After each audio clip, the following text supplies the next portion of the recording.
एक लड़की अपनी माँ से बोलती है कि माँ, अगर तुम्हें कोई एतराज ना हो तो क्या मैं अपनी सहेली की शादी अपने भैया से करा दूं। जैसे ही माँ ने ये बात सुनी, उसने कहा कि मुझे तो कोई एतराज नहीं है। तुम अपनी सहेली के परिवार वालों से कहो कि वे बातचीत करें। उसके बाद उस लड़की को देखा जाता है और देखने के बाद उसे कोई ना ही मना कर पाता है।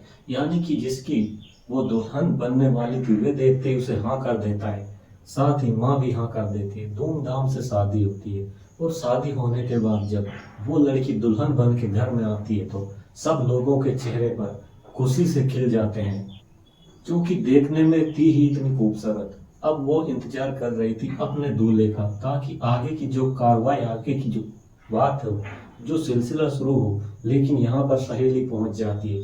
कहती है कि आज की रात वो मेरे साथ जैसे ही बात होती है, दोनों दोनों में थोड़ी नोक झोंक होती है और देखते ही देखते दोनों इतना करीब आ जाती है जिसकी उम्मीद नहीं कर सकते, कल्पना नहीं कर सकते थे। तभी दूल्हे की जब एंट्री अपनी दुल्हन के पास होती है तो वो अपनी बहन और पत्नी को कुछ आपत्तिजनक स्थिति में देख लेता है, जिसका उसे बहुत ऐतराज होता है। लेकिन पहली रात थी, इसलिए वह किसी से कुछ कह नहीं पाता। वक्त आगे बढ़ता जाता है और जब जब ये लड़का यानी कि दूल्हा घर से बाहर होता है, तब तब उसकी बहन दुल्हन के साथ होती है। यानी कि एक ऐसे रिश्ते को जन्म दे दिया गया था जिसकी किसी ने कल्पना की नहीं थी। बाद में पता चलता है कि लड़की ने जो शादी कराई थी, इसका मतलब पहले से इनकी प्लानिंग थी। रिश्ता तो यहाँ से खत्म हो जाता है, लेकिन कहानी कत्ल की शुरुआत में होती है। एक नहीं बल्कि दो कत्ल हो जाते हैं और कई जिंदगी पूरी तरह से बर्बाद हो जाती है।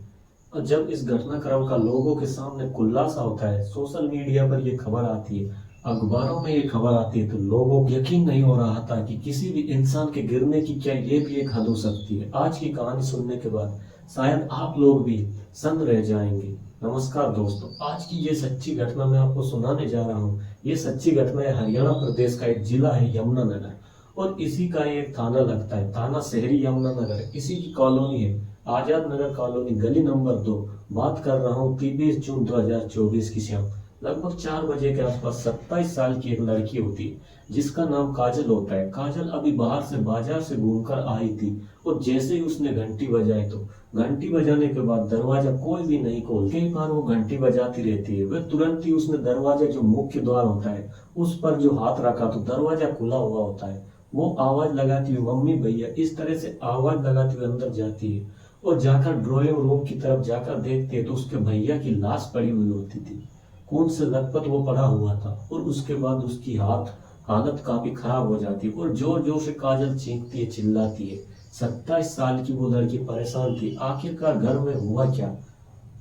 वो तुरंत ही अंदर जाती है और जाकर देखती है कि बेडरूम के अंदर उसकी माँ की लाश पड़ी हुई थी और माँ भी खून से लथपथ थी। उसको भी किसी बाहरी चीज से मारा गया था। तमाम घर का जो सामान था वो इधर उधर फैला हुआ था। अब उस लड़की की जोर जोर से चीखें निकल रही थी और उन चीख की आवाजें अब उस आजाद नगर कॉलोनी के आसपास तक फैल जाती थी। और जहां जहां तक आवाजें जा रही थी वहां वहां तक लोग भाग कर आ रहे थे।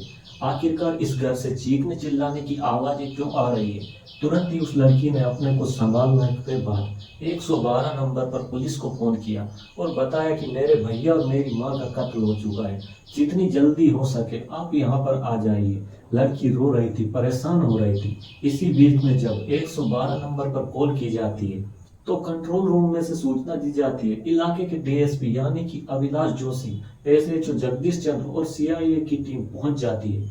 अब इस मामले की जांच पड़ताल करना शुरू कर देते हैं। पूरा घर का जो सामान था इधर उधर फैला हुआ था। अब घर में इकलौती एकमात्र एक लड़की थी जिसका नाम काजल है, वही जिंदा थी। अब तक जो घर में तो लाशें पड़ी हुई थी और इस लड़की के जो पिता होते हैं, साल 2007 में उनकी मौत हो चुकी थी। ये लोग पहले, अब से इनको पहले सवन कुमारी एक इलाका था, वे वहां पर रहा करते थे। लेकिन कुछ ही महीने पहले इन्होंने आजाद नगर में अपना एक मकान खरीदा और मकान खरीदने के बाद वहां पर रहने लगे। वो कौन लोग हैं इस बात की जानकारी जुटाई जा रही थी। साथ ही साथ ये पता करने की कोशिश की जा रही थी कि इस घटनाक्रम को अंजाम किसने दिया है। पुलिस वालों ने जब घर के एक एक सामान को देखना शुरू किया तो पता चलता है कि घर से लगभग 1 लाख के जो जेवर थे वो लूटे जा चुके थे। साथ ही सामान को यहाँ तितर बितर कर दिया गया है। आखिरकार पुलिस हथियारों की तलाश करना शुरू कर देती है। पुलिस ने जब देखा कि घर के अंदर एक सीसीटीवी कैमरा लगा हुआ है और जो कि सीसीटीवी कैमरा बंद पड़ा हुआ था। ऐसा लगा जैसे कि किसी ने उसको जानबूझकर बंद किया है। साथ ही पुलिस अब करे तो क्या करे। पुलिस ने दोनों शवों को कब्जे में लिया। कब्जा में लेने के बाद पोस्टमार्टम के लिए भेजा जाता है।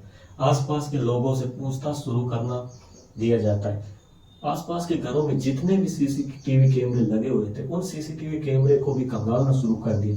लगभग 72 घंटों का समय बीत जाता है और 72 घंटों के बाद भी पुलिस कातिल को हाथ नहीं चढ़ाता।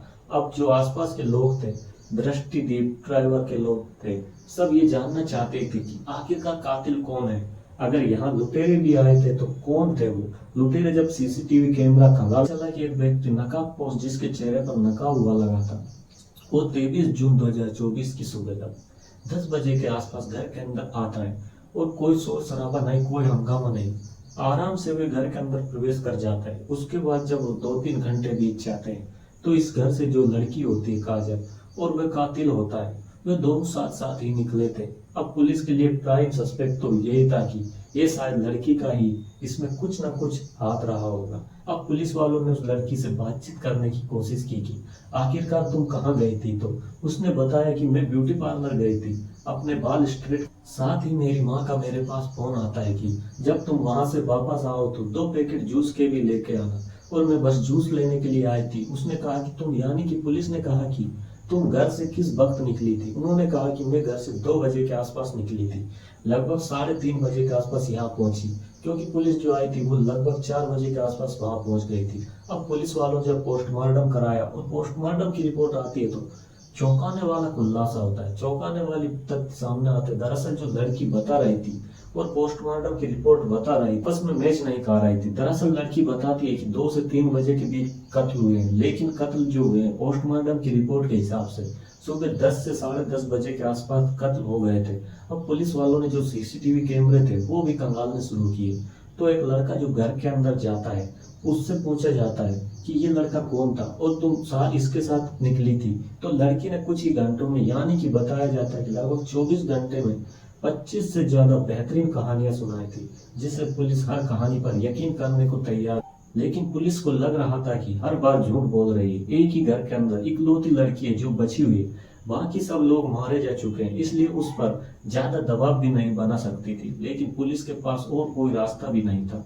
अब पुलिस ने उससे अपने तरीके से पूछताछ जब करना शुरू किया तब चौंकाने वाली बात सामने आती। दरअसल वो बताती है कि कुछ साल पहले की बात है, उसने सहेली होती है, उसकी सहेली और वो एक दूसरे को बहुत नजदीक से जानते थे, करीब से जानते थे। उसने अपनी माँ से कहा कि क्यों ना मैं अपनी सहेली की शादी भैया से करा दूं। घर वालों की मर्जी हो जाती है, सब कुछ तय हो जाता है और उसी हिसाब से उन दोनों की शादी करवा दी जाती है। जब सहेली घर में आती है, लेकिन उसके साथ स्वागत मनाने के लिए सहेली पहुंच जाती, यानी कि जो अब तक उसकी सहेली थी अब वो उसकी भाभी बन चुकी है। और इस बात पर घर में किसी को पता भी नहीं था। लेकिन जब दूल्हे ने अपनी आंखों से कुछ ऐसा दृश्य देखा तो उसे बुरा लगा। दूल्हे ने अपनी माँ से कहा कि ये दोनों गलत करते हैं और मुझे इस रिश्ते में नहीं रहना है। और इसी बात को देखते हुए घर में क्लेश शुरू हो जाता है, यानी कि जो दुल्हन थी वो दुल्हन खुद अपनी मर्जी से उसके पास जाया करती थी, ऐसा मीडिया रिपोर्ट कहती है। और वो दोनों एक दूसरे के साथ समलैंगिक संबंध बना। और जब माँ और भैया को जब ये बात पता चलती है तो लगातार विरोध करते हैं और घर में कुछ इस तरह से क्लेश रहने लगा कि वह क्लेश ज्यादा होने लगता था। तब तक बात बिगड़ने लगती थी। कुल मिलाकर इस कहानी का अंत कुछ ऐसा होता है कि जो सहेली दुल्हन बन के आई थी वह हमेशा हमेशा के लिए अपना घर छोड़कर चली जाती है और मायके में जाकर रहने लगती है, यानी कि रिश्ता टूट जाता है। कुछ और वक्त बीतने के बाद इस लड़के की दूसरी शादी होती है, लेकिन जैसे पहले दूसरे मोहल्ले में रहते थे उसके बाद ये फिर इस आजाद नगर की कॉलोनी के नंबर गली नंबर 2 में आके रहने लगता है। तब लड़के की शादी दूसरी होती है तो पता चलता है कि जो बहन है उसने दूसरी वाली भाभी पर भी डोरे डालने शुरू कर दिए हैं, उसके भी नजदीक जाना शुरू कर दिया है, उसके साथ भी वैसा ही करना शुरू कर दिया है जैसे किया पहले वाली भाभी के साथ किया करती थी। इसे घर में तकरार होने लगता है। दूसरी जो बीवी थी वो भी यहाँ से छोड़ छाड़ कर चली जाती। कुल मिलाकर वो लड़की अपनी माँ और भैया से कुछ इस कदर नफरत करने लगती है जिसकी कोई हद नहीं होती। दरअसल लड़की जब छोटी सी थी तो छोटे से बच्चों से ही उसकी साल 1997 में वह जन्मी थी। कुछ साल के बाद से ही उसने लड़की की तरह रहना शुरू कर दिया था, की तरह बेस बनाकर बातचीत करनी शुरू कर दी। लड़कियों से कभी किसी से दोस्ती नहीं होती थी। तो लड़कों से होती थी, लेकिन अगर कोई लड़की के में नजदीक जाती थी तो उससे सिर्फ प्यार करती थी, उसके साथ सिर्फ एक ऐसा नैतिक रिश्ते में बन जाया करती थी जिसकी कोई कल्पना नहीं कर सकता था। वक्त आगे बढ़ रहा था, माँ और भैया को इस बात पर, इस रिश्ते पर तकरार हो रहा था। हालांकि लड़की ने घर से बाहर निकलकर एक मोबाइल की शॉप पर काम करना भी शुरू कर दिया था, ताकि घर से बाहर रहे और अपनी जिंदगी अपने शर्तों के हिसाब से जीती रहे। इंस्टाग्राम ने उसको फॉलो कर रखा था और वो भी हर दिन कुछ ना कुछ अपना वीडियो, लेकिन हर एक वीडियो जो उसकी बनी हुई थी वो पैंट शर्ट में ही बनी हुई थी। कोई वीडियो ऐसी नहीं बनी हुई थी जिससे ये कह सकते हैं कि ये लड़की है, यानी कि उसने अपना रूप लड़के जैसा बनाया हुआ था। अब इसी बात को देखते उसके दिमाग में ख्याल आता है कि क्यों ना भैया को और जो माँ है उसको रास्ते से हटा दिया जाए। तभी उसे याद आता है कि क्यों ना इस कहानी में किसी और को शामिल कर लिया जाए। दरअसल कहानी में शामिल होते हैं उसके ननिहाल वाले जो कुमारी पूल कुमारी ने अपनी बेटी मीना सैनी के नाम जमीन कर दी थी, यानी कि फ्लैट नाम कर दिया था। और इसे करने की वजह थी क्योंकि नानी का अपने बेटों के प्रति, यानी कि जो काजल थी उसके माँ से नानी की बनती नहीं थी, इसलिए उन्होंने अपने बेटों को सबक सिखाने के लिए काजल की माँ के नाम वो घर और तुम्हारे फ्लैट को नाम पे कर दिया था। ये बात इसकी जो मामा के लड़के थे उन्हें एतराज था। उनमें एक ईशांत होता है और एक क्रश होता है। वो ईशांत और क्रश से ये बात कर नहीं करती थी, लेकिन ईशांत के पास जाती है। ईशांत में बैठकर एक ढाबे में मुलाकात करती है, कहती है कि किसी का कत्ल करना है। ईशांत कहता है कि किसका कत्ल करना है? वो कहता है कि तुम्हारी बुआ और मेरे भाई का कत्ल करना है, यानी कि मेरी माँ को और मेरे भैया को। वो कहती बहुत आसान है क्योंकि वो नफरत करते थे कि उनकी जमीन सब कुछ वो नानी ने, कि उनकी बच्चों की दादी ने इसके नाम कर दी थी इस लड़की की माँ के। अब यही उनके दिमाग में कुछ खटकता था। खटकने वाली बात यह भी थी कि उनकी जमीन थी जो मामा को जानी थी। मामा से एक मामा इतना डिप्रेशन में पहुंच जाता है कि शराब पी पी कर वो मर जाता है, और दूसरा भाई भी कुछ ऐसे ही था। तो इस घर में क्लेश रहना शुरू हो जाता है। और जो मीना सैनी होती है उसका जमीन पर कुछ लालच भी ज्यादा था। वो चाहकर भी अपने भतीजे को, अपने भाइयों को हक देना नहीं चाहती थी। उसे लगता था कि माँ मेरे नाम कर गई तो सब कुछ ठीक है। जैसे ईशांत ने ये बात उसने कहा कि मैं तो कत्ल कर नहीं सकता, लेकिन कत्ल कृष कर सकता है, और कृष को तुम तैयार कर लो।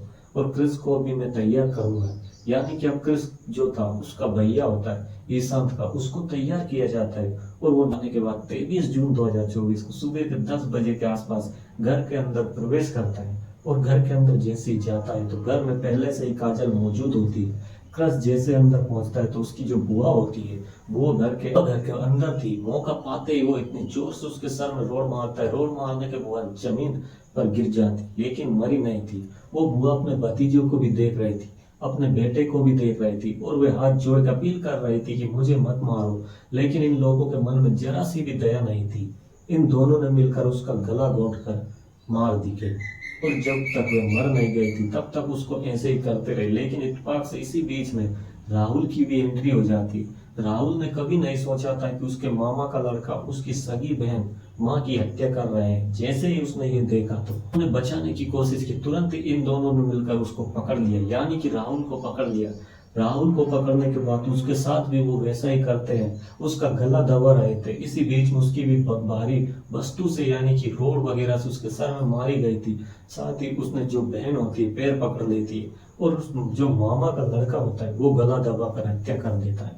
इसके बाद घर के सारे सामान को इधर उधर फेंका जाता है। काजल ने जो घर के अंदर रखे हुए लगभग 1 लाख के जेवर थे वो अपने स्कूटी की डिग्गी में रखती है। सुबह 10 बजे, 10:30 बजे के आसपास कत्ल हो जाता है। उसके बाद वो वहां से निकलकर बाजार निकल जाती है। घर का सामान इधर उधर फेंका जाता है क्योंकि ये घटना ऐसी लगे कि कोई लूट की घटना हो।